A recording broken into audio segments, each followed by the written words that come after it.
Ciao Vincenzo, ciao Van Orton, ciao Official Vuoto, ciao Vittorio, ciao a tutti, ciao Mirko, ciao Rebecca, hi guys. Tutto bene? Come va tu Vincenzo? Uh, un secondo ragazzi che ho visto che mi chiamava Dave, forse non riesce a connettersi, vediamo un po'. Ciao Davide, come stai? Allora, vediamo perché non riesce forse a connettersi.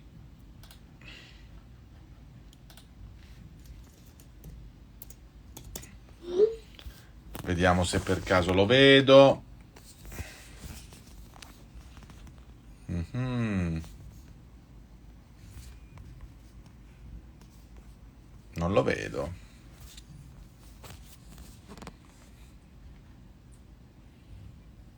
Tutto bene?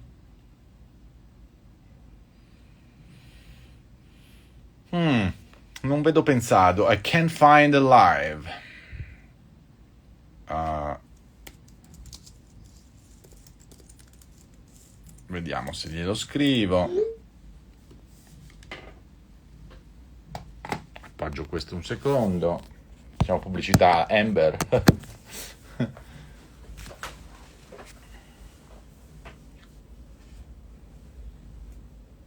Mi sì. Vediamo se gli scrivo ancora. Intanto se volete chiedermi qualcosa potete pure chiedermi intanto che trovo che riesco a recuperare Pensado. Vediamo, mi sta scrivendo. Scusate, vediamo se per caso si è aggiunto. No, non mi sembra, però.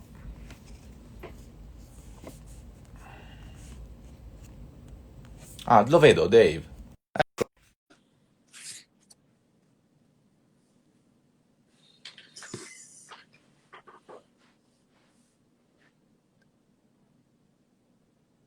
Hello, Dave. No, è una Gibson L5 che clona Zepam. Dave, Yeah, lights are yeah, perfect. Camera is perfect. Everything is set up correctly. yeah. Except I can't. I was trying to get you on my laptop. Hold on. You can actually. Huh? I mean, what were you saying? You were trying to access Instagram on your laptop? Well, I can get lit Instagram, but I couldn't find your live, so I'm No, on you my. can't do it on a laptop. You have to use the cellular phone. Okay. How are you? There we. Man, a little hectic. You know how I hate to be late, but how are you? You look All good. good. I was late actually because I was into meetings on Zoom meetings and I forgot about the Instagram live. That's cool. Is my lighting okay?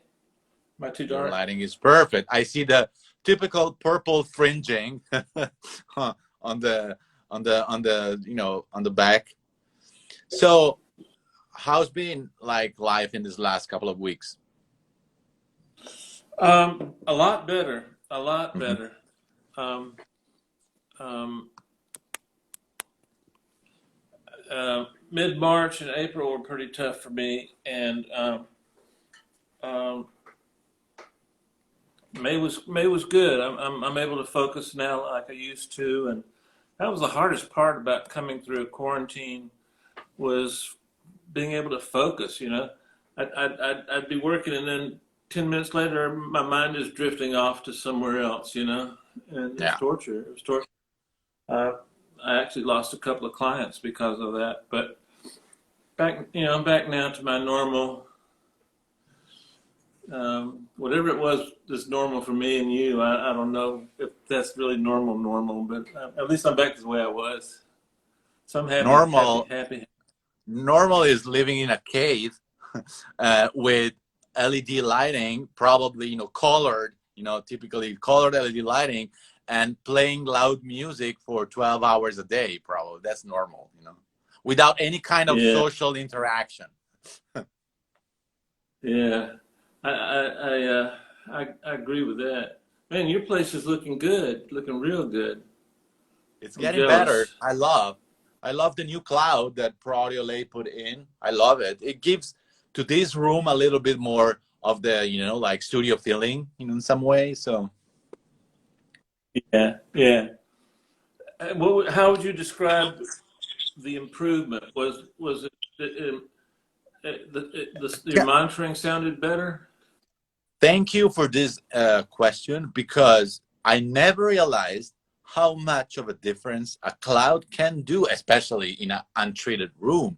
So basically, even if I was listening through my key speakers, that, as you know, they correct and they do a great job of controlling the low end, but suddenly, like, I Yeah, just sit here, I played something, the stereo image and the high end was really so much more defined, and I was able to pinpoint where an instrument was coming from.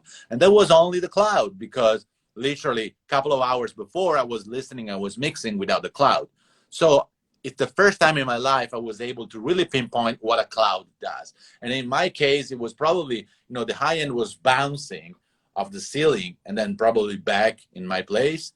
yeah, So where, where yeah. i'm where I'm set. So really great improvement. Obviously, if you put a cloud in a partially treated room, it's probably gonna be different, because you already have some corners treatment, already have some kind of treatment, so it's gonna be Mm. less of a difference, But here, it made a huge difference. Wow, that's pretty cool. That's pretty cool. Sound treatment is a bit of a voodoo science, but it's definitely necessary. You can have $1 trillion pair of speakers in a bad room and you got nothing. And isn't that crazy how sound treatment philosophy changed in the last 50 years? Like even sometimes, even like abruptly, like very, we moved from, live rooms in the 50s and the 60s, and then treating a lot like crazy in the 80s. Remember, everything was dead, like super dead. And then going back to partially live and partially dead, and that, it's crazy Yeah. if you think about it. There was a time before I started engineering called quad. So you have 5.1, which was obviously five speakers and a sub, but quad was four speakers, and it came out I can't remember, but anyway, when they built the studios for quad, they had this big compression dome in the ceiling. So put an upside down pyramid on your ceiling and take the point off and smooth it rounded. You go in those studios and you're like, this is weird. Like if an earthquake hits, I'm going to be speared by an upside down pyramid. And so there's been a lot of crazy stuff. And then LED rooms it became popular, and then all kinds of stuff. And um, I mean, remember um, Massenburg room at Blackbird?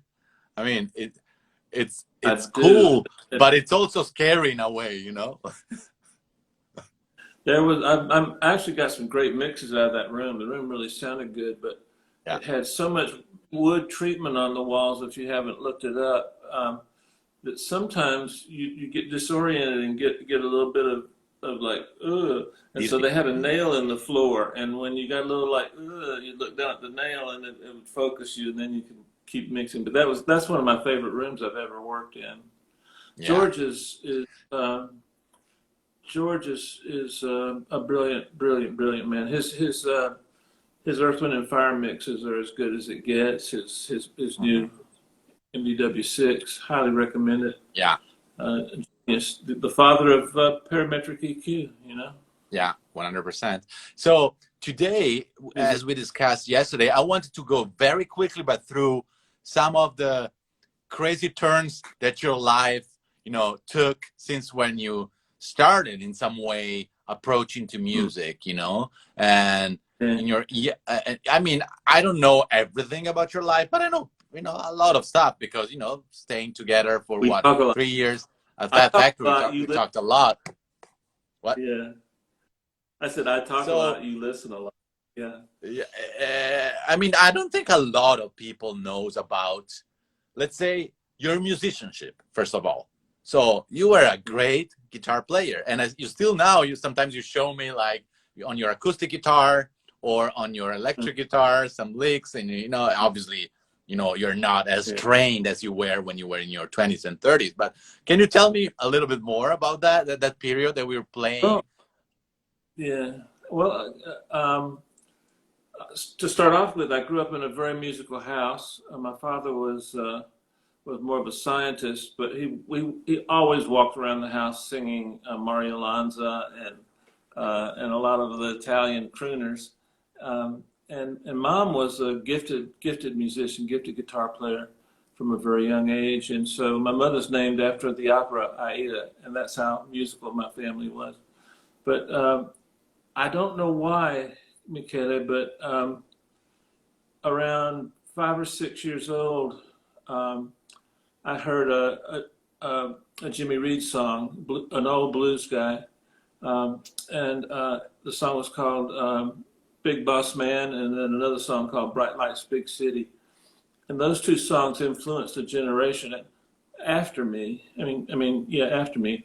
But when I heard those two songs, I had a really clear vision of what I wanted my life to be, and it was like when you're in the bathroom and you look through that frosted glass on the side of the tub. It was like somebody opened the door and I could see clearly my future. And so that was kind of um, I had a lot of side tracks and get off on tangents and everything. But basically my life since then has just been music, music, music, music. And I will say this. I've never really had a goal. I've never really had an ambition. I've never really had a plan B, or I never really had a safety net. I got a little bit of education at Clemson University, and other than that, it's just been music, music, music, music. And I still did sessions when I was in college, but my philosophy is the journey is more important than the destination. Sometimes when I drive home, my shortcuts take me 2 hours longer to get home, but it's the drive that I like, not actually getting home. And in music, I the journey is just more. It's just so much fun. You know that yourself. I mean, we talk Yeah. about it all the time, and we act like little third graders when we get a new plug-in, or when I got a plug-in you don't have. I'm like, oh my gosh, this is the greatest day on earth. I got something Michele doesn't have, and so I've looked at music as something as a lot. It's my lifestyle. It's not my job. It's not my career. It's just who I am, and it's my lifestyle. It's a little bit of an odd thing. I didn't raise my daughter that way, by the way. So that's how much confidence I have in that. It worked okay for me. It seemed like everything I touched turned to gold, and it feels like there's a pace to the cosmos, and if you try to move too fast with your life, sometimes it messes up. If you have the patience to wait a little bit, and sometimes it's torture to wait, but things will open up for you. And then um, I got when I started engineering, I was in my mid 30s, and I didn't know anything. I knew a little bit of the jargon because I've been a live musician. But Wait, but where do you want me to start? before that, I wanted to know more about your hippie period, if we can call it like that, when you were, younger, and also your musician period. So, how did you approach playing the guitar? I mean, obviously, your mother was a great, acoustic, classical guitar player, but when did Yeah. you really start playing around with guitar? Well, pretty young actually. My mother had a very very expensive, beautiful guitar, but she always let me play it. And so I remember it. She I remember she would put the guitar on lay it on the carpet flat, and I would play it like a pedal steel Hmm. with a little steel bar. I guess she took a knife and Yeah. broke the blade off and so I really couldn't do much but just make noises. And then probably around, I didn't take it serious until probably I was maybe 12, and mother had a metronome, and I had to practice to that. She was. I think everybody's mother is special. Hmm. My mother is a huge part of who I am, and then her father, my grandfather, is I'm named after him. And but I remember, I started remembering that this is going to really be my life around 12, 13, and I had a lot of diversions. I love geology, still love geology. I Yeah. got a massive rock collection, and so I toyed with that for a little bit. I had some success as an artistic photographer. Had my own dark room and everything, and flirted with that a little bit. But music, Hmm. it always comes back to the music. So when you were playing guitar, you were playing what, in Florida? A little bit in Florida, mostly in Atlanta. Atlanta. This is where I really kind of I went to high school in Atlanta, and um, Atlanta was probably, well, Florida was probably the biggest musical influence on me, because in Tampa and Miami, you hear a lot of Caribbean and particularly Cuban music, and Cuban music Hmm. is some of the most beautiful syncopated beats, and um, look up an artist named Cachao, Cachao, one of the most incredible musicians to have lived. He actually invented the mambo, and he actually wrote "Oh, You Come Va," even though he didn't get credit for it. But those were the influences that I was around, and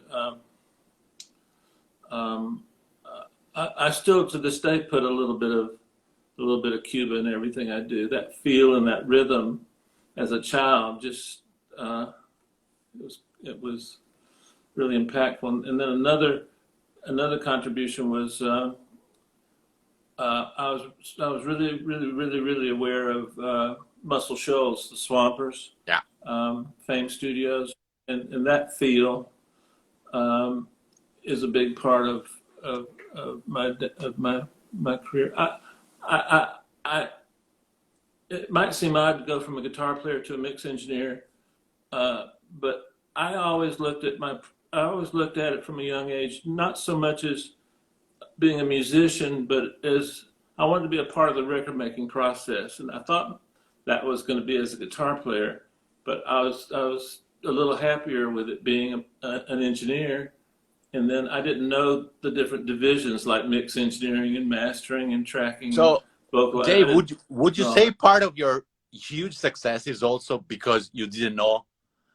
I mean, that was not your final goal. Your final goal was not, I want to become the biggest, mixing engineer in the world, but it was simply because you love music so much that you wanted to be part of the recording process. So then you Yeah, landed, yeah, when actually pretty yeah, late in your life, to do the yeah. mixing engineer by almost by mistake or by random, like, and so that's Well, probably one of your strengths, because you're not the super technical crazy guy that, even if you are, by the way, because I know very well that you are, and you know more gear than me and more technicalities about the gear than me, but at least when you approached the thing, you weren't the crazy super technical guy, and so that left more space in your brain probably to analyze the music as a listener more than as a technical yeah. clinical engineer.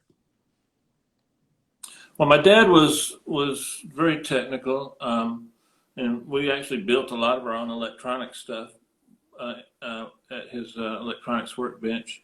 So I got a lot of technical, like writing software, writing code, building my own computers and stuff at a young age. Actually in the late '60s, I was doing all that with Dad, and then on the other end, I had Mom that was very very very emotional and just could mom could play two bars and make you cry, make you laugh, whatever she wanted to do emotionally with you.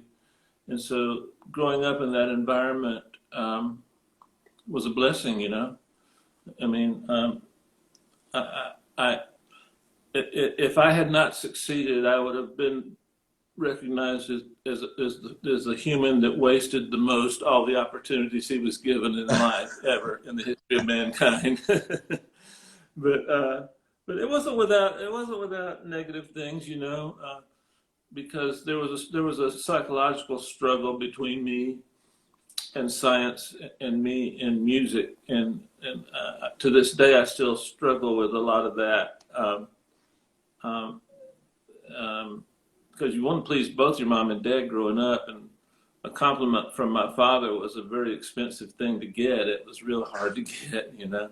But but there's something about uh, I would hear like, say for example, a Beatles record, and even though I got punished for it, I would unsolder one side of the speakers to my mother's stereo system so I could hear George Harrison breathing on the other side while he's waiting to come in and play his part. And I thought that was the coolest thing ever. And then I had to solder it back before Mom came home. And and there were like little nuances that I would hear that I wanted to figure out how they worked. And so Mother had a classical guitar with nylon strings, and so I took her phonograph, her record player. It was a real expensive one. It was like the size of a Buick, and it was a piece of furniture and had speakers on the end. And I wanted my guitar to sound electric, so I carefully disassembled the tone arm, extended the wires, and I fastened it on my acoustic guitar so that the needle would just barely touch the bridge, and it would amplify the guitar, and I could get feedback and everything. But I got in a little trouble, you know, when Mom came Yeah. home and I destroyed her. In today's money, that system would have probably cost $7,000 or $8,000 in today's money. Wow. And she sees wires everywhere, and the tone arm just, you know. But my mother was a blessing. I still She's remember. I still remember around. I mean, not around the time, but you know, before you finally moved to LA, when you were telling me about all mm, your trips to Europe, when you were searching for, you know, I mean, you were in your words, you were saying I was kind of a hippie. I was, you know, traveling to Europe with no money, with some friends. You went to London to what to try to work with what's the name of that producer you were trying to work with? I forgot the name. You told me. uh, It's super famous. Horn, Yes, Trevor Horn. Trevor Horn. Yeah. Trevor Horn's my biggest influence. I love Trevor Horn's work. Um, what the audience might uh, find interesting is what I learned from Trevor Horn. Listen to "Owner of a Lonely Heart" by Yes, Yeah. one of the most brilliant productions ever. And so it goes dun dun dun dun dun, you know, and so that was like, oh, that's so loud, and that's one of the techniques that has helped me in my career. If there's a little auxiliary part of a track, like a little fill or a little hit or whatever, I make it wrong loud because it grabs the listener and brings them back into the groove, into the track, and then you find a way to take the listener's ear back to the lead singer when they come in. Now, the Allman Brothers, Dwayne Allman used to do that with a slide. So if you listen to Statesboro Blues, he'll play a little, Greg will sing, the singer will sing, and there'll be a little gap, and Dwayne might go, dun, dun, dun, dun, dun, take you back to the tonic, and then your ears back with the singer. So those kind of little things were things I picked up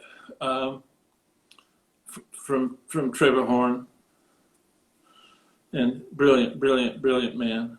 To this day, he's still brilliant. Yeah, I agree. And But so, and then you but were let me go traveling. I back. remember you Let me go were. back to the Yeah. What did you say? uh, let, let, for the audience to know. I'm not actually being rude to Michaela. I'm in my little country house in the mountains, and I have a satellite hookup, so I've got a delay. Yeah, But in person, I step on his lines anyway too, so it works out good. yeah. But uh, I definitely was a hippie, but I wasn't a really good hippie because I didn't meet the drug minimum. I wasn't that big on drugs, um, and I exceeded by quite a bit the maximum earnings per year. So I lost my hippie card pretty early on in my hippiedom, but there's a lot about that. There's a lot about that movement, the hippie movement, that I see in today's um, generation. There's a lot of carryover from the way we approached society and the negative things in our culture that's very similar to what people are doing now. It was a cool part in life. In that part of your life, when you were traveling to Europe, you traveled to Italy a couple of times. You told me with a van or something like that. Yeah, yeah. Well, let me say this. Except for you, Italian culture is my favorite on earth. I think Italian culture and Filipino culture are two cultures that produce creativity. I'm gonna be a smartass for a minute. The Renaissance didn't start in the Scandinavian countries. The Renaissance and most of the creativity started with people who had their hands in the soil, people who lived in hot climates, and people that that had a connection to the earth. Yeah. And the Italians in the Renaissance, Leonardo da Vinci is my favorite historical character ever. Mhm. And then some of the painters, and sculptures, and um, um, it's just a wonderful culture. And I've always felt like the Italians had life figured out in terms of how to be happy and how to live, and the importance of family, the importance of a nuclear family. And then to this day, everybody's copying their diet. They call it the Yeah. Mediterranean diet, but it's really the Italian diet. Hmm. And uh, I'm 123 years old, but I eat a lot of Italian food, so that's what keeps me And so Atlanta was a big part of your musical life, huge, huge, after the huge. college and everything. I, is it fair to say that it's where you familiarized more also with the studio thing? Like Mhm. you were like what Yeah. interning, or you were like basically working. Is it No, a lot? no, no. No. I was playing in a band with Bob Burns from Leonard Skinner, and we were touring, Wow. making pretty good money. It was kind of an all-star band of regional southeastern players that were pretty well known. Hmm. And my friend Larry Turner, the other guitar player in the band, we had decided that we were going to dissolve the band, and Larry and I were eating at a sub shop. This was pre-Subway, but it was a sub shop. Huh. And I remember it vividly. He said, "Man, we should build a recording studio." And I'm like, "Hell yeah, let's build a recording studio." How do you build a recording studio? So we found someone to help us with the money and everything. We started building that studio. Well, about a year later, a few people found out about it, and and um, uh, that was Larry, and so Larry, they invited us to come to that studio to see if we wanted to work with their studio. One thing led to another, and um, um, I had some people compliment me on some live sound I was doing, and so we were offered a job, Larry and I both, at that studio, and it was owned by one of the top attorneys in the music business, Joel Katz, and then an artist named Paul Davis, who had just had 3 or 4 number one records with Clive Davis over at Arista. and then a great engineer named Phil Benton. And so that was how I learned. And Paul, I spent a lot of time with him, and so I learned kind of to engineer as much from a songwriter producer as I did from the engineering side. And then I have to give credit to my friend Ed C., who was Paul's engineer. My studio was 40 miles from his studio, but my house was by his studio, and his house was by my studio. Uh, No, yeah, yeah. So I'd drive home 3, 4 in the morning. If I saw his car in the parking lot before I went home, I'd just go in and play him something. And Ed would never say, "Oh, dude, you suck," because I did. He would say things like, "Wow, that guitar is a very interesting sound. How'd you do that?" And I was so determined to be good. I would interpret those words as, "Man, you're growing, you're growing, you're growing," you know. And it was a wonderful environment, and it was a good place to really suck, because I really did suck for quite a while. And it took me about 12 years to learn there. And then when I first came to LA in 1990, I still didn't know you could put something on the stereo bus, but I was still on big records. And there again, somebody helped me. Eddie Schreier at Future Disc, he would call me in, and he's a mastering engineer, one of the greats of all time. He would say, "Dave, listen to this. This is listen to this John Gass mix. It's blowing you away. This is where you need to work. This is what you need to figure out. You might be in a room where you're hearing too much 800, so you're putting too little into the mix." And so when he gets something he thought could help me, he would call me, and I'd go down. So I was blessed to have those kind of things in my life, you know.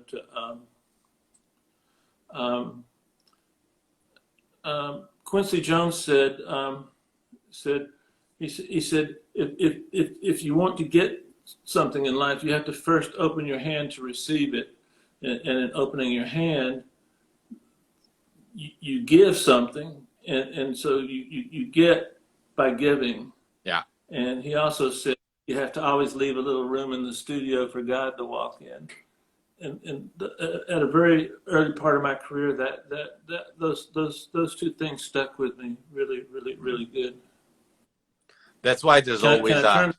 that's why there's always a Can free chair on the side of a factory for God to I, come in. But then there's Canova that comes in and start cursing God. So, that's an inside joke. Man, you know, this quarantine, I miss being able to walk across the hall and go, "Michaela, help me, help me, help me. My computer's doing this, and this." And you go, "Oh, Parker Darkle, you're so stupid." Right? Okay, I'll come help you. And you Come on. walk in. I never said you were so stupid. Come on, Dave. But you know what? Let me He tell never you. said that. He just thought.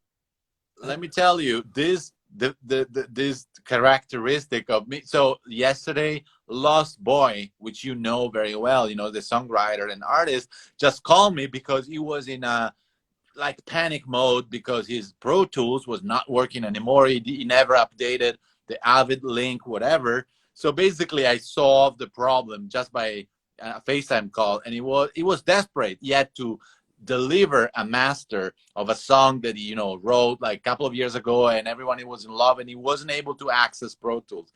So he was like literally like, "Oh, you saved my life," and it was something easy. He never updated Avid Link, so Avid Link was showing as the latest version of Pro Tools, something super old. So what he needed to do is just update Avid Link, and then suddenly he saw 2020.5, you know, the latest version. But it's cool. I mean, you can help people via Zoom or via. You saved me several times. I mean, the way I'm constructed, and I think this is a good way to learn, is hey guys, what people out there in musical land, always try to solve a problem yourself. Don't immediately spend 5 minutes and then call somebody. Spend 3, 4, 5 hours, even a day. Try to solve it yourself and get that pleasure. It's a lot like hitting your head against the wall. Why would you want to do it? Well, because it feels so good when you stop. And so the torture of going through fixing it yourself has a reward at the end when you finally get it. And then at some point you just call Michaela and go, "Hey dude, I've tried." Come on. And so you get the person you ask for help from gives you respect because you don't just automatically call them. You make an effort, to fix it.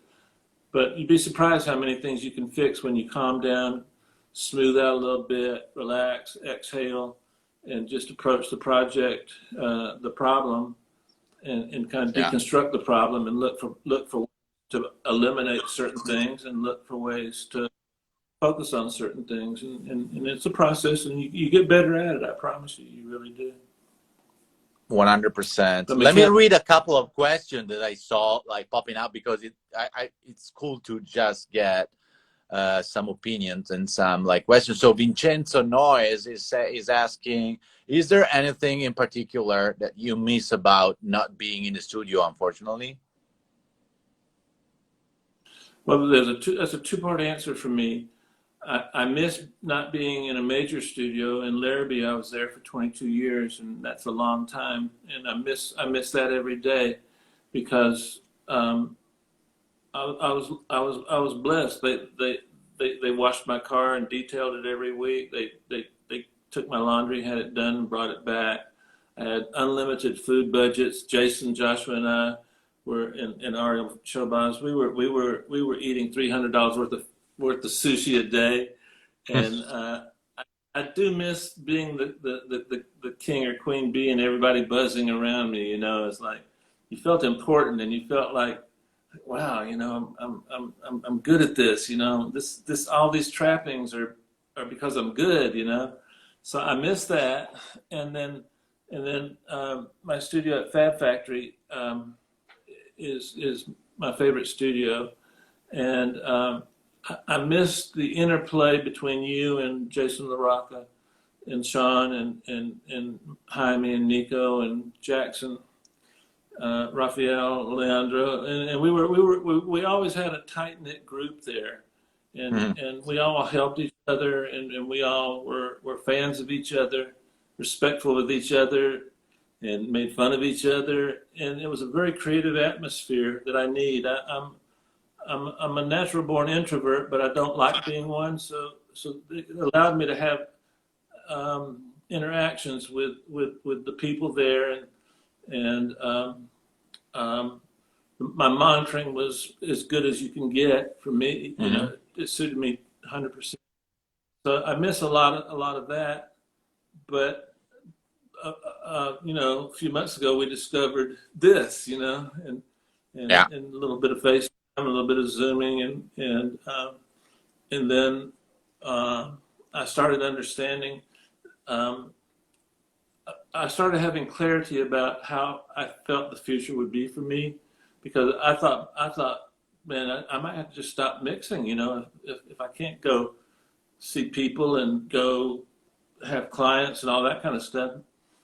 I had some really bad thoughts, and it really put me in a tailspin. But then I realized, no, we can do this. We can still see each other and interact, and there's still lots of work out there, and I just got to figure out how to get it.